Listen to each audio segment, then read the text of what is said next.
Every year, humanity harvests more than 9 billion tons of fruit, enough to blanket the surface of the earth in layers of food several meters thick. But behind these staggering numbers lies not nature's generosity, but a relentless race against time. Delay the harvest by just one day, and an entire food supply chain can begin to collapse. For the fruits that dominate global consumption, harvest season is no longer simply about crops and seasons. It has become a full-scale industrial operation, where machines, data, and operational discipline determine everything. In this video, you'll step behind the scenes of the world's largest fruit farms, where machines replace hundreds of workers, and every piece of fruit harvested carries the weight of billions of people waiting to be fed.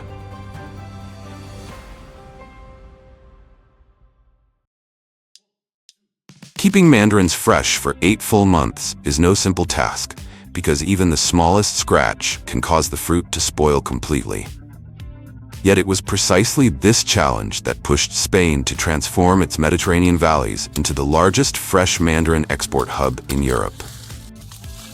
Spain built this entire system around a principle that seems simple but cannot be mechanized. High-quality mandarins must be harvested by hand. Workers use specialized clippers to cut the stem clean and flush with the fruit, removing any sharp edges that could damage the delicate peel, where highly sensitive oil glands are concentrated. Just one tiny scratch, oil leakage can occur, mold can spread, and an entire shipment can be ruined during weeks-long transport. For the most common variety, clementine, harvest timing is not determined by color, but by the MI index, a measure of the balance between sugar and acidity. As a result, many batches may still appear slightly green, yet arrive at consumers perfectly juicy and flavorful, rather than simply looking ripe. Within 24 hours of harvest, the mandarins must be transported directly to processing facilities for rapid cooling, slowing the fruit's natural respiration before sorting begins. Optical scanning systems inspect each fruit individually, while those that fail to meet cosmetic standards are redirected into essential oil extraction or juice production, ensuring that no part of the harvest goes to waste. This disciplined and tightly controlled operation generates more than $4 billion annually for Spain's mandarin industry and sustains a steady flow of exports across intercontinental shipping routes. And as soon as the harvest ends, farms immediately begin the next cycle, pruning trees, restoring soil health, and applying organic fertilizers, preparing for another season where pressure, standards, and expectations never ease.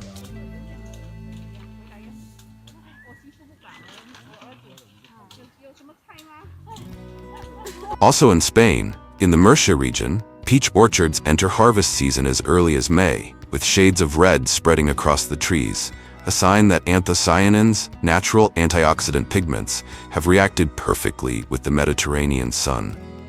But color alone doesn't always indicate ripeness. Sometimes that red hue is simply the fruit's natural shield against UV rays, which is why harvesters still rely on touch, gently feeling the firmness of the flesh to determine the precise moment when sugar levels peak.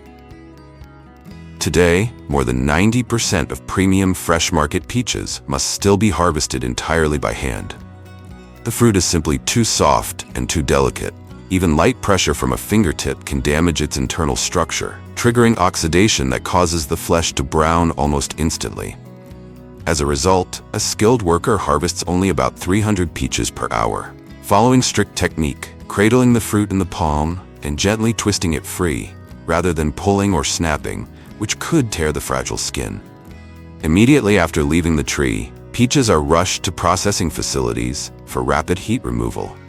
Residual field heat accelerates respiration, causing the fruit to soften and lose its natural aroma in a very short time.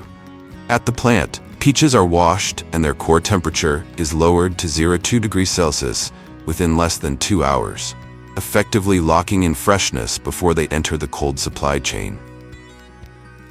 Soft and fragile as they appear, peaches that meet premium standards can sell for up to $15 per kilogram, rivaling high-end grapes or rare mango varieties.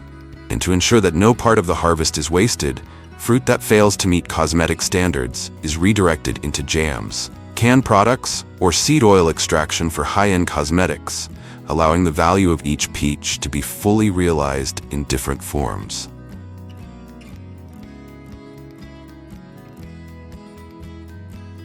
Many people associate mangoes with Southeast Asia, but the country that truly dominates this market is India, home to the legendary Alfonso mango, one of the most expensive varieties in the world, selling for 15 USD per fruit. Harvesting begins early in the morning, when the fruit's core temperature is still low and sap pressure has not yet built up. This timing is critical for controlling urushiol, a naturally occurring acidic compound that can shoot out from the stem over distances of several dozen centimeters, and within hours of contact is capable of burning and blackening the mango's skin. As the sun rises, sap pressure increases sharply, and even minor handling errors can significantly reduce the fruit's commercial value. To avoid this, farmers do not cut the stem flush with the fruit, which would release sap pressure abruptly.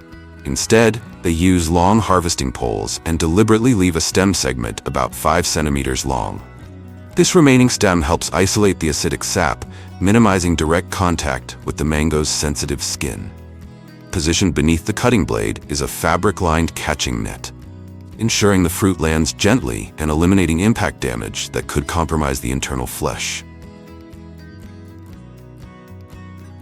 Few people realize that much of the mango used in ice cream, yogurt, smoothies, and beverages sold by global brands such as Starbucks and Haagen-Dazs relies on Alfonso or Kisar mango puree from India as a quality benchmark. This preference stems from the fruit's exceptionally smooth, almost fiberless flesh and its intense aromatic profile, characteristics shaped by the iron-rich laterite soils and the coastal climate of the Konkan region.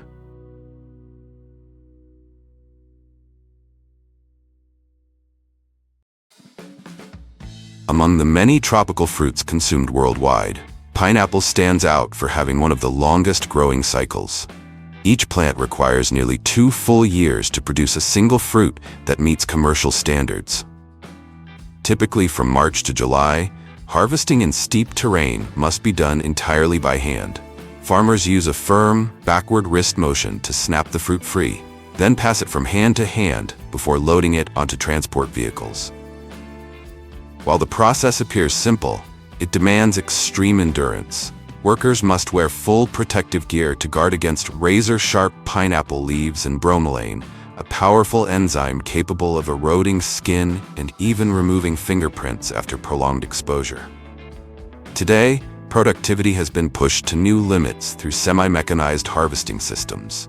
A single tractor equipped with a conveyor arm extending up to 50 meters can span dozens of pineapple rows, forming a continuous collection line. Instead of carrying heavy loads, workers simply place the fruit onto the belt, where it moves automatically to collection bins. This method cuts transport time by up to 80% and, more importantly, minimizes impact, preserving the fruit's juiciness by preventing bruising and internal damage. Once cut from the plant, pineapples must reach the processing facility within 4 hours, where they are cleaned in high-pressure bubbling tanks to remove dirt and insects embedded deep within the rough skin. Fruits that pass inspection are then coated with a protective wax and packed for shipment to the United States and Europe, the 2 largest pineapple-consuming markets in the world.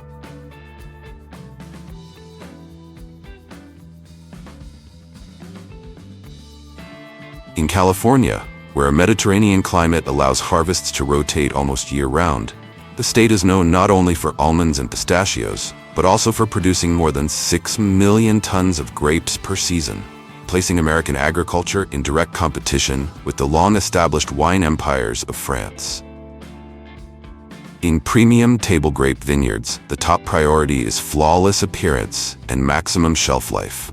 Because grape skins are extremely thin, the critical factor is preserving the fruit's natural waxy bloom, a biological coating that reduces moisture loss and protects against mold. Here, machines are strictly prohibited. Workers use pruning shears to cut the main stem, while gently supporting each bunch with their other hand, applying absolutely no pressure to the grapes themselves. A skilled harvester may collect only 50 to 70 kilograms per hour, but in return, these grapes can remain fresh for nearly twice as long as standard table grapes. By contrast, in wine grape and raisin fields, speed becomes a matter of survival in the race against desert heat. Massive harvesting machines, as tall as two-story buildings, move continuously along the rows. High-frequency shaking arms dislodge the grapes onto conveyor belts without crushing the flesh. A single machine can process up to 20 tons per hour, equivalent to the labor of around 100 workers. The harvested grapes are transferred directly into bins and quickly transported to processing facilities to prevent fermentation under the intense daytime heat. From this point, the U.S. grape value chain clearly diverges. Hand-harvested grapes undergo rapid cooling to preserve crispness before reaching supermarket shelves worldwide. Machine-harvested grapes move straight into sealed fermentation tanks for winemaking.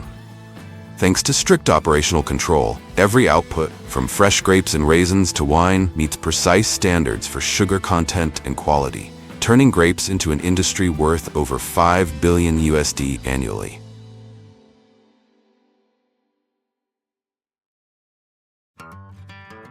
A nightmare for those who suffer from banana phobia, the fear of mushy fruit flesh.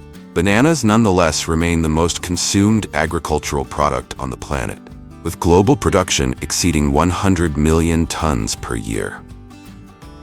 In countries like Ecuador and the Philippines, the world's largest banana exporters, the sight of workers carrying massive banana bunches on their shoulders is now a thing of the past. Instead, vast overhead cable systems stretching for dozens of kilometers dominate the plantations. When a banana plant reaches maturity after roughly 9 to 12 months, harvesting begins with precise coordination between two workers. One cuts, the other supports. The cutter uses a long pole to slice a V-shaped notch into the pseudostem, allowing the plant to bend slowly rather than collapse, a critical step to prevent the heavy bunch from being crushed. The moment the bunch lowers, the supporting worker absorbs its full 50-kilogram weight using a padded shoulder harness and immediately hooks it onto the cable system. Every movement must be completed within seconds to prevent banana sap from dripping onto the peel, a substance that darkens as it dries, leaving permanent black stains that destroy the fruit's commercial value. Once on the line, these suspended banana trains are transported directly to processing facilities without ever touching the ground, eliminating bruising caused by impact. To further reduce friction, farmers often place foam pads or plastic sleeves between hands of bananas, sometimes while the fruit is still growing, ensuring protection throughout the journey. But why must bananas be harvested green? If left to ripen on the plant, respiration accelerates dramatically, softening the flesh, cracking the peel, and rendering the fruit unable to withstand stacking pressure inside shipping containers. Even more critically, the aroma of ripe bananas attracts insects, posing a serious risk of entire shipments being rejected during quarantine inspections at their destination ports.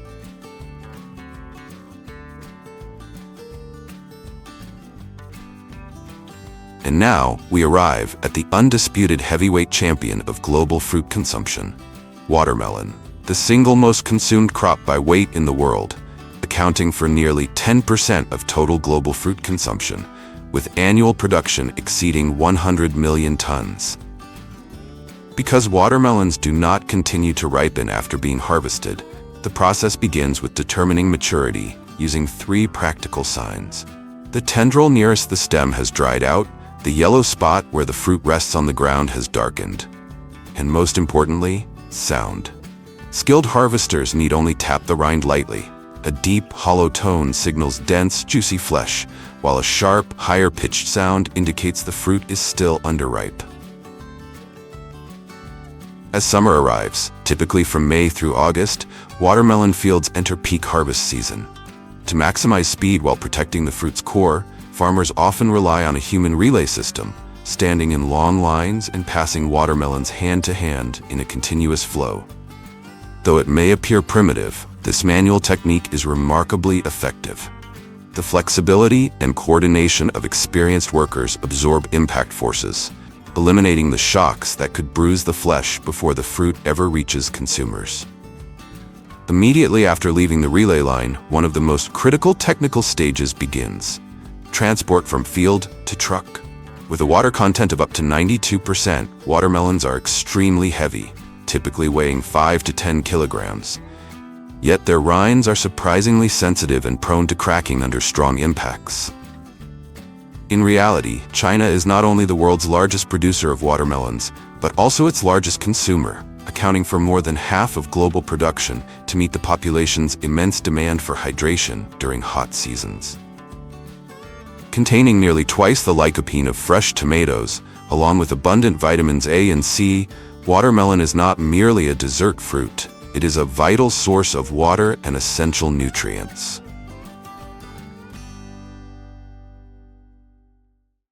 First, we step into winter rose gardens, where even in the harshest cold, technology forces blooms to open on schedule, turning fragile petals into 10 million USD in revenue every single day, a feat possible only in modern agriculture. Winter does not put roses to sleep. Instead, it becomes the season that determines the value of the entire industry. As outdoor supply dwindles, greenhouses turn into arenas of technological competition, keeping roses blooming precisely on demand. Inside these sealed greenhouse structures, technology operates like a living brain. Sensor networks silently monitor every growth parameter, while drones skim just above the plants, spraying nutrients with milliliter-level precision. When buds reach the ideal commercial bloom stage of 70 to 80%, workers immediately cut each stem using specialized shears, executing firm, precise motions to avoid bruising the stem or damaging the petals. Within just 30 minutes, the bouquets are rapidly chilled to 2 to 4 degrees Celsius, slowing plant respiration and preserving freshness. From there, each rose quietly enters the global supply chain, blooming at exactly the right moment in the hands of millions of women across continents. In contrast, winter roses grown outdoors follow a completely different path. With no sensors or machines, harvesting is done entirely by hand, an art that demands absolute precision. When the fragrance reaches its peak, workers move through the cold morning mist, separating each petal according to the flower's natural blooming order. Thousands of blossoms are required to produce just 1 kilogram of fresh petals, a precious raw material that is distilled the very same day. Here, beauty is no longer measured by appearance, but by pure scent, the very soul of the world's most luxurious perfumes and cosmetic creations.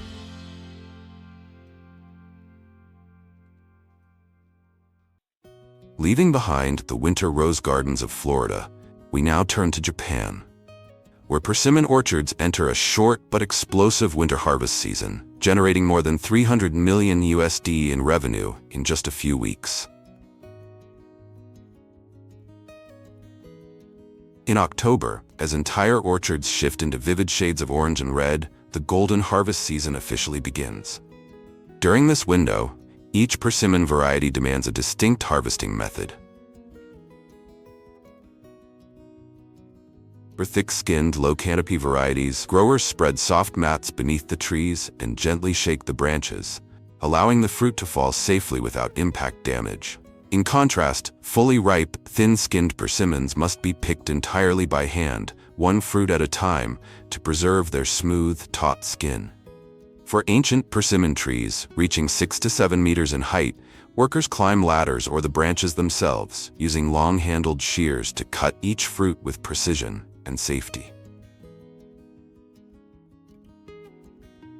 Immediately afterward, the persimmons are carefully sorted either on-site or within the same day.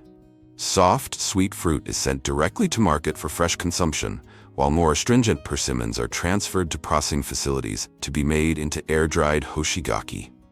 A single persimmon can be priced at up to 50 USD, but behind that value lies an entire chain of manual labor, strict selection, and refined processing techniques, all unfolding in the harsh winter season, where even the smallest mistake can cost an entire harvest. In the final days of the year, while much of the world is bringing the agricultural season to a close, a new journey begins in Yamagata Prefecture, Japan. The journey of apples sleeping beneath the snow. Here, tens of thousands of premium Fuji apples are harvested entirely by hand, then transported to snow-covered mountain regions. Instead of being stored in conventional artificial cold facilities, these apples are buried deep in natural snow, forming a one-of-a-kind biological cold cellar. With stable temperatures hovering around 0 degrees Celsius and high humidity provided by the snow, the apples continue to mature in silence, converting starch into sugar, retaining their crispness, and developing a clean, delicate sweetness found only in Yuki Ringo, Japan's snow apples.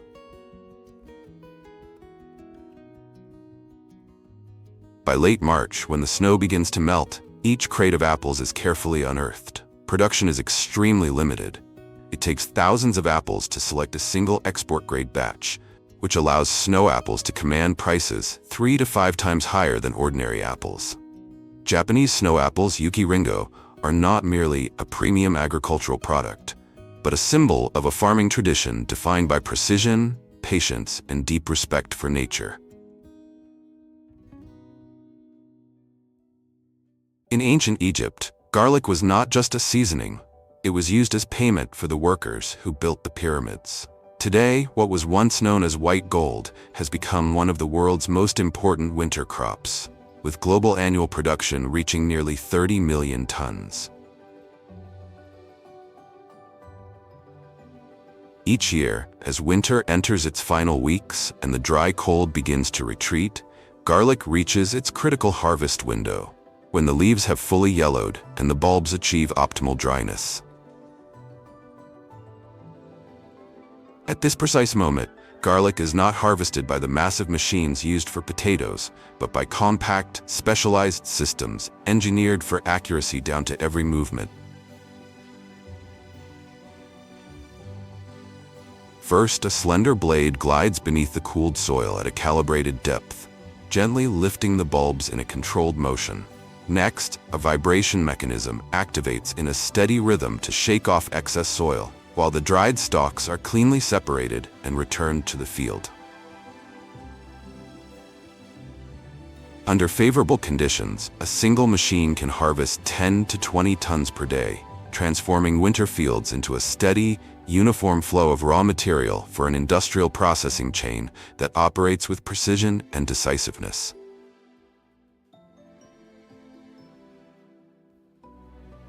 In the biting winter of South Korea, where temperatures can drop below -10 degrees Celsius, strawberries still ripen into vibrant red perfection inside smart greenhouses, places where robots, artificial lighting, and algorithms completely replace human hands.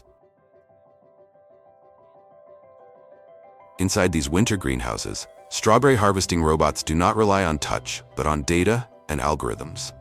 First, the machine moves between strawberry rows along fixed rails, maintaining a steady speed to minimize vibration and stress on the plants. Next, camera systems and machine vision scan each cluster of fruit, analyzing red color intensity, surface gloss, and size to precisely identify ripe strawberries, achieving accuracy rates of over 90%. The robotic arm then brings its gripper close to the stem, adjusts the approach angle in a split second, and makes a clean cut to avoid bruising the soft flesh. Each strawberry is separated intact and gently placed into individual compartments within a collection tray. Finally, the robot repeats this cycle thousands of times per day, harvesting dozens of kilograms per shift, transforming manual labor into a harvesting process that is precise, clean, and perfectly uniform.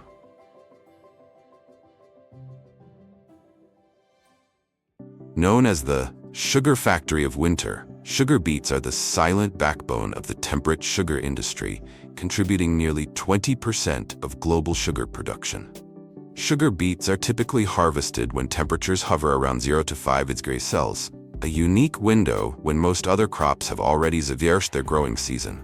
As a result, the sugar beet harvest unfolds in the cold, when fields are largely absent of ordinary agricultural activity.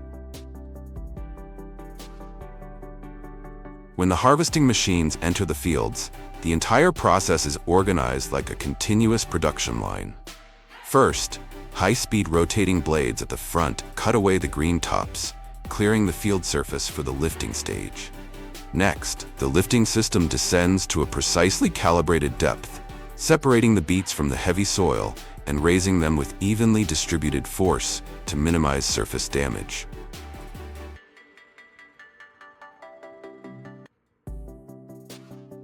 The beets are then carried onto vibrating conveyor belts, where soil, stones, and excess roots are shaken off step by step.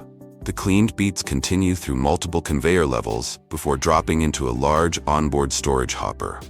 Once the hopper is full, conveyor systems unload the beets onto waiting trucks along the field edges, transporting them directly to processing plants.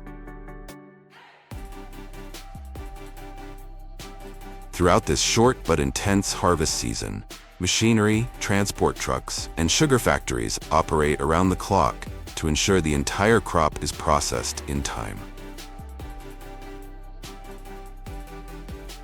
Considered a new spearhead of winter agriculture, celery has established its position thanks to stable yields, high harvest value, and consistently strong market demand. The harvest season typically runs from November to February, when daytime temperatures ranged between 5 to 10 degrees Celsius, ideal conditions for celery stalks to become crisp, firm, and well preserved after harvest. In the fields, human labor remains an irreplaceable first link in the process. Workers bend close to the rows, cutting each plant cleanly at the base with swift, precise motions to keep the stalks straight and the leaves intact. Just seconds later, the celery is placed onto mobile conveyor belts running alongside the field, marking the moment when manual labor hands over to mechanization. From there, machinery accelerates the entire operation. Horizontal blades cut in uniform passes, while rotating knife systems precisely separate leaves from stalks. Every movement flows seamlessly, forming a production line stretched across the open field. Harvesting machines solve the challenges of speed and labor intensity, but their efficiency depends on tightly controlled parameters, since even minor deviations in speed or pressure can bruise and damage the celery stalks. From human hands to precision mechanics, the entire field operates like a winter machine, rhythmic, efficient, and calculated down to the finest detail. Nearly 1/4 of China's territory is desert, where scorching winds and drifting sand make it extremely difficult for crops to survive. The Taklamakan Desert alone spans more than 330,000 square kilometers and is so dry that it's nearly devoid of life. Yet instead of abandoning this harsh land, the Chinese took an unexpected approach. They began growing cotton. To grow crops in the desert, China relies on an entire system of specialized technology. High-powered tractors plow, level, and compact the loose sand into stable, straight rows, reducing sand drift by up to 70% and helping the soil retain moisture. After that, they lay down agricultural mulch film stretching for kilometers, a solution that can cut water evaporation by up to 90% and retain enough warmth for seeds to germinate. Thanks to the combination of heavy machinery and modern agricultural materials, the once shifting desert surface is transformed into ground stable enough for cultivation. Once the sand is compacted and covered with mulch, seeds are planted into small openings. A drip irrigation system immediately delivers precise amounts of water, helping the seeds germinate reliably amid the desert's extreme dryness. After months of enduring scorching winds, extreme temperature swings, and sandstorms capable of wiping out entire fields overnight, the desert cotton farms finally reach harvest season. From the now stabilized sandy ground, China moves on to the most critical phase: tech-driven harvesting.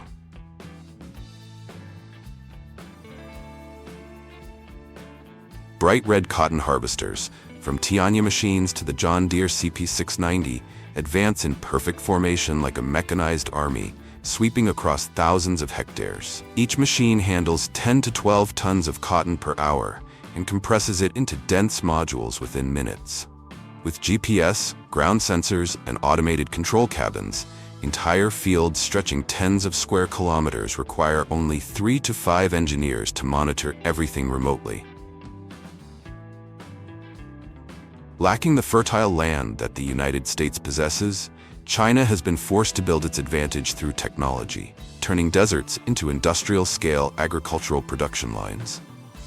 It is precisely the harshness of nature that pushed them to develop a generation of powerful, highly precise machines, capable of transforming uncultivable land into one of the world's major cotton hubs.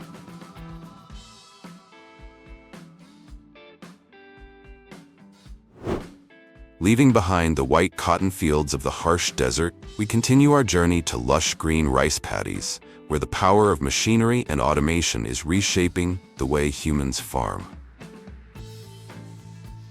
For centuries, rice transplanting was one of the toughest tasks for Asian farmers. Bending over in flooded fields for hours, planting each seedling by hand, and managing to cover only a few hundred square meters per day. But today, everything has been completely transformed thanks to automatic rice transplanting technology. Modern rice transplanters like the one you see here operate as large-scale agricultural robots. At the front sits a platform holding dozens of seedling trays, while at the back, a system of mechanical arms continuously lifts, separates, and plants the seedlings into the field at a steady pace. Each machine can handle 1 to 2 hectares per hour, equivalent to the workload of 40 to 50 traditional laborers. RTK GPS technology allows the machine to move in perfectly straight lines, with a margin of error under 2 centimeters, ensuring nearly perfect spacing and density between each plant. Depth sensors automatically adjust the planting feet, so the seedlings are neither too deep nor too shallow. All of this happens while the operator simply sits in the cabin, monitoring the parameters through a digital display. As the rice grows and enters the tillering stage, technology once again takes over the farmer's labor. Automatic spraying drones follow GPS routes, dispersing ultrafine mist across entire hectares within minutes, protecting the rice evenly, quickly, and with almost no manual work required.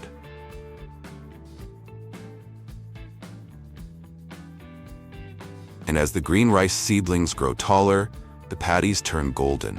Harvest season has arrived.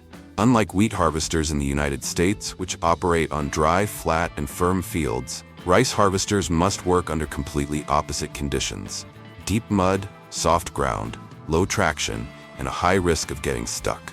That's why their technology is specially designed. Wide track rollers to distribute weight, automatic balancing systems to prevent tipping, and a cutting threshing mechanism that works reliably even when water reaches halfway up the wheels. A modern rice harvester can process 0.6 to 1.2 hectares per hour, replacing the labor of 20 to 30 workers. Inside, the threshing and fan system separates grain from straw within seconds, depositing the rice directly into sacks or sealed containers to minimize moisture. Thanks to sensors that monitor soil moisture and sinking, the machine automatically adjusts its speed to avoid damaging the remaining stalks. While wheat harvesters in the US run like steel trains across dry plains, in Asia, rice harvesters resemble mud-crawling machines, fine-tuned with precision for every movement. As a country warming at twice the global average, having recorded temperatures above 50 degrees Celsius in Xinjiang, and experiencing extreme rainfall that forces millions to evacuate each year, China has been pushed to accelerate greenhouse agriculture to safeguard its food security. In modern greenhouse complexes, vegetable production operates like a clean food factory. Seeds are dispersed by vibration machines with less than 1% error, incubated in perfectly climate-controlled chambers, and then transferred into the main greenhouse. Here, high-pressure misting systems maintain stable humidity, LED lights adjust to each growth stage to boost development by 20 to 30%, and robots continuously move trays to optimize light exposure and airflow. All data, from leaf color to growth rate, is analyzed by AI, which automatically fine-tunes environmental settings by the hour. The vegetables grow in conditions so clean that pesticides are almost unnecessary and contamination risks are virtually non-existent.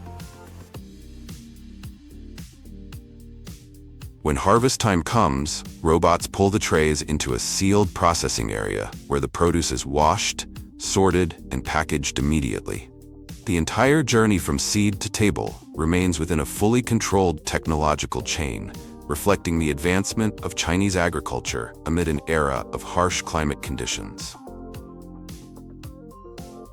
While this model delivers consistent, year-round, and safe produce, its cost is 1.5 to 3 times higher than traditional farming, forcing older cultivation methods to evolve or risk being left behind.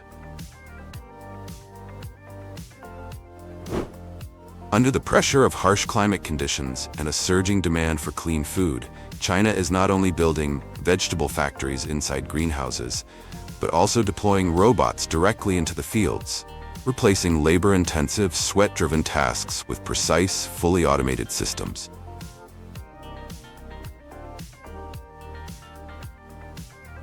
Apple harvesting has long been an extremely labor-consuming job, picking each fruit by hand, risking bruised skins, and requiring hundreds of labor hours for just 1 hectare. That pressure has driven many orchards to adopt apple-picking robots, machines that precisely replicate the delicate movements of human hands, but at far greater speed. Equipped with 3D cameras, ripeness sensors, and AI recognition, these robots can identify each apple in a fraction of a second. Their silicone grippers perform a gentle twist-pull detach motion, allowing them to harvest 1,200 to 1,500 apples per hour, 4 to 6 times faster than manual labor. Once picked, the apples are immediately transferred onto conveyor systems for automatic size grading. With the ability to operate around the clock, apple-picking robots are transforming orchards spanning hundreds of hectares into nearly fully automated harvesting lines.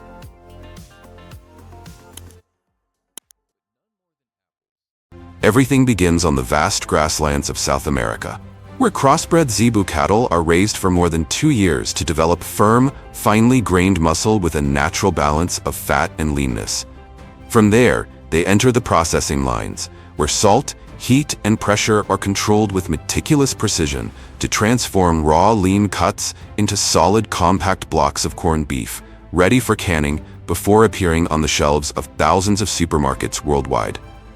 Today, join Agriculture Insight as we follow that journey, exploring how a wartime ration evolved into a modern icon of convenient food.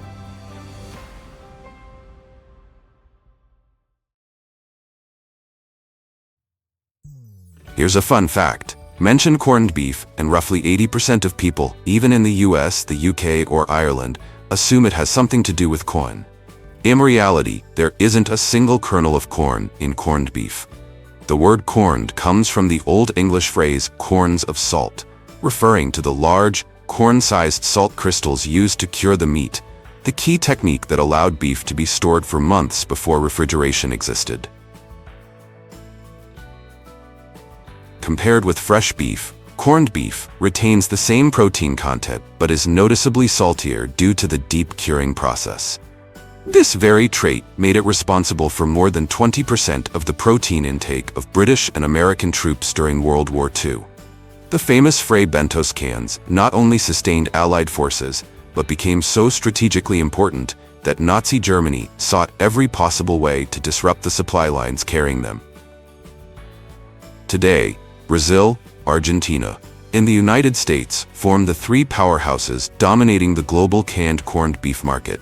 Though much smaller than the fresh beef industry, this crucial segment still generates over $9 billion annually and appears across every strategic distribution channel. From supermarkets and emergency stockpiles to humanitarian aid programs and long-range maritime logistics.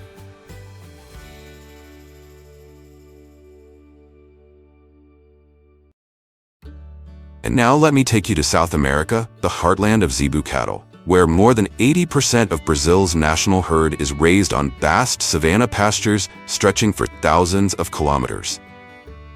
Here, the dry tropical climate, mineral-rich grasses, and wide-open landscapes create an ecosystem that only zebu, with their large sweat glands, thick skin, and innate heat tolerance, can convert into steady, year-round weight gain. Zebu calves are born directly on pasture, nurse from their mothers during the early months, and develop a digestive system specialized for processing coarse forage, an advantage that allows them to gain nearly 1 kilogram per day on pasture alone, without costly grain-based rations.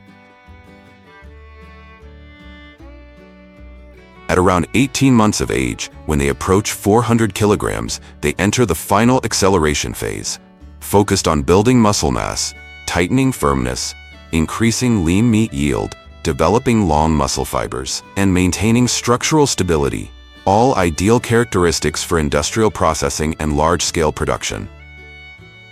Once they reach market weight, typically around 500 kilograms per animal, they are moved into high-throughput slaughter and grading facilities.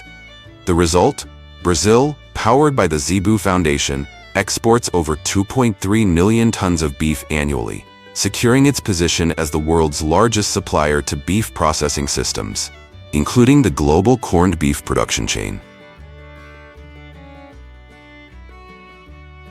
Thanks to low production costs, consistent weight gain, and competitive emissions per kilogram of meat, even under intense heat, the Nellore has become the only cattle breed capable of operating smoothly at the massive scale needed to support a multi-billion-dollar industry.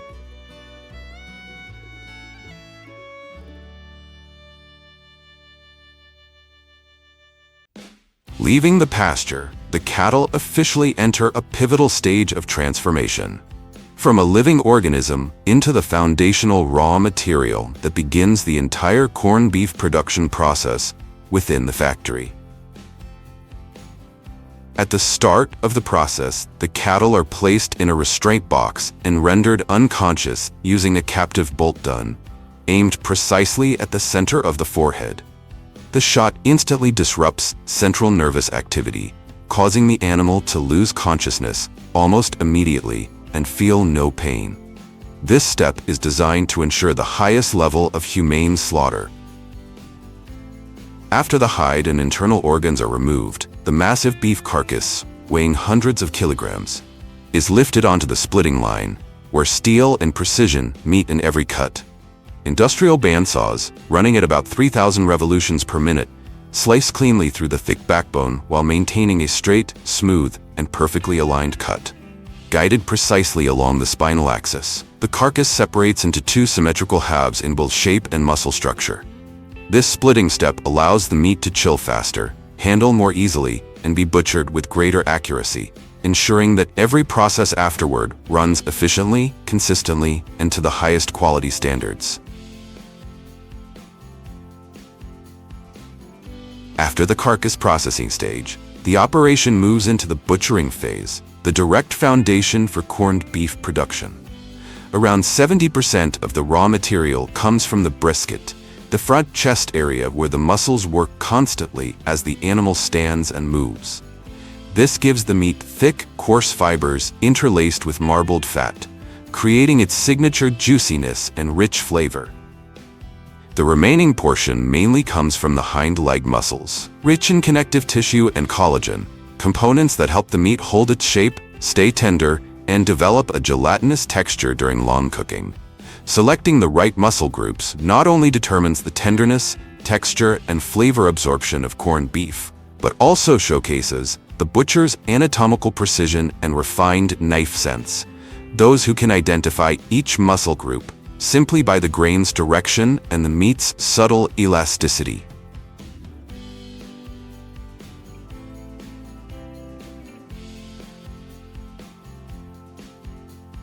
Immediately afterward, the meat enters the curing stage, the critical phase that determines the flavor, color, and microbiological stability of corned beef. The meat blocks are placed into standard brine tanks containing water, salt, nitrite, and a precisely measured blend of spices. On average, each piece of meat absorbs 10 to 12% of its own weight in brine, allowing the solution to penetrate deep into every muscle fiber. At the same time, many factories use high-pressure brine injection systems with needles as fine as 1.2 millimeters to deliver the solution directly into the muscle tissue. This technique reduces the curing time from several days to just a few hours, while ensuring the salt concentration and signature pink color are evenly distributed throughout the entire batch.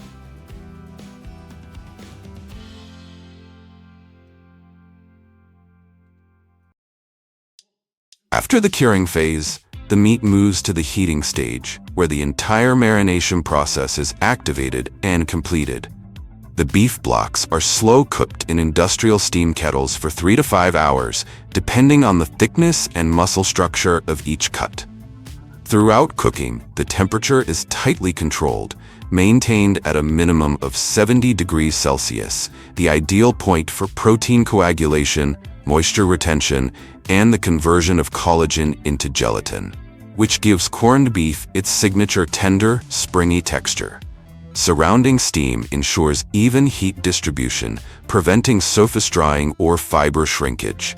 Once cooked, the meat is gradually cooled to stabilize its structure before moving on to the next processing stages.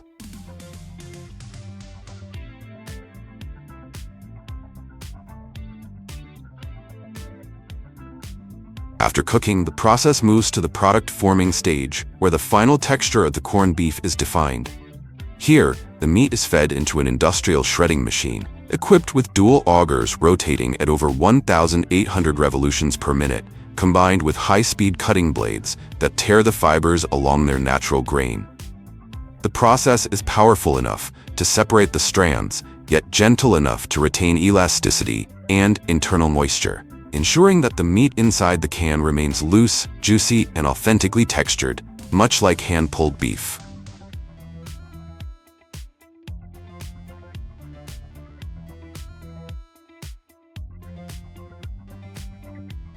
For the canned corned beef line, the process expands into a fully enclosed and highly precise production chain. An automatic compression system packs the meat into cans under high pressure, eliminating all residual air to prevent swelling during heating. Each can is measured to the gram, with a weight deviation of no more than 0.5%. After sealing, the entire batch is transferred to high-pressure steam retorts, where it is sterilized at 121 degrees Celsius for over 90 minutes. Conditions that eliminate microorganisms and allow the product to be stored safely for 3 to 5 years without preservatives. Once cooled, each can undergoes rigorous inspection, lid scanning, metal detection, and automated defect checks using optical sensors, before being coated, labeled, and packed for distribution. The entire operation integrates thermal technology, precision mechanics, and digital inspection, turning every can of corned beef into a perfectly stable, safe, and industrially refined product.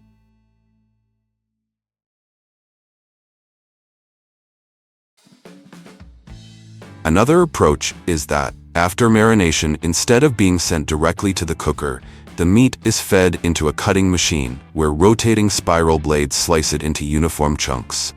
These pieces are then packed into cans first, before being placed in high-pressure steam retorts, where the cooking process takes about 90 minutes at 120 degrees Celsius. This method helps preserve the meat's shape inside the can, ensures even flavor absorption, and reduces moisture loss. Compared to the traditional process, cooking first and shredding or cutting afterward, this approach saves energy, improves consistency, and is especially efficient for large-scale canned corned beef production. However, among the many choices at deli counters or cured meat shelves, one product is often mistaken for corned beef: pastrami, a smoked meat of Romanian Jewish origin, elevated by New York delis in the early 20th century into a culinary icon. Both dishes share the same foundation, the curing process using nitrite salt, mainly with cuts from the brisket, where thick fibers and strong connective tissues can withstand long cooking times while developing a deep, stable flavor. The key difference lies in how the flavor is defined. Corned beef develops its taste from the inside out, through brine infusion and slow cooking, creating a rich saltiness and a uniform, tender texture.